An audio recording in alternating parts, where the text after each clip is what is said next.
sleep last night. మరి గమనించిన రాత్రి కాలము కేవలం 3 గంటలు మాత్రమే దర్శనం పడుకున్నాను. But I am moving like a young man to do all things for the glory of God, because He is strengthening me. ఎందుకంటే నన్ను బలపరిచిన నా దేవుని బట్టి సమస్తం ఇలాగున దేవునిలో జరిగించబట్టు నేను ప్రయాసపడి పని చేసినందుకు దేవుడు నన్ను బలపరుస్తూ వచ్చినాడు. So after lunch you are going to receive a very powerful message through man of God. మరి భోజనము తర్వాత మరి దైవజనుల నుండి మరి ప్రభావితం చేయబడేటువంటి ఒక ఆత్మీయ పాఠాన్ని మనం నేర్చుకోబోతూ ఉన్నాం. And this gnostic team also will come and perform wonderful and beautiful dance for the glory of God. నాస్తిక్ నుండి వచ్చినటువంటి యొక్క యవన బృందం మరలా అనేకమైనటువంటి మరి పాటలు మరి యేసు నృత్యాలు వారు యేసు ప్రభువును స్తుతిస్తారు.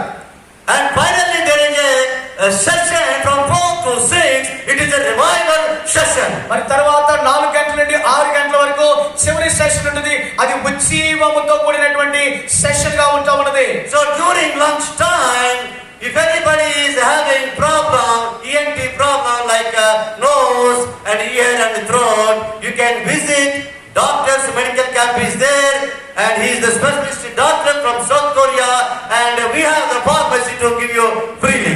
గమనించండి, మరి ఎవరికైనా గొంతు చెవి ముక్కు సమస్యలు కలిగి ఉంటే మరి మెడికల్ క్యాంప్ కింద జరుగుతూ ఉన్నది. దయచేసి ఈ యొక్క భోజన విరామ సమయంలో మీరు వెళ్ళి ఆ యొక్క చెకప్ కు వెళ్ళొచ్చు. ఉచితంగా మీకు ట్రీట్మెంట్ చేస్తారు, ఉచితంగా మందులు కూడా ఇస్తారు. Let us stand up, please. అయితే అందరూ లేచిపోదాం. Let us stand. As soon as you finish lunch, please do not go out but come back to the sanctuary. గమనించండి, భోజనం అయిన తర్వాత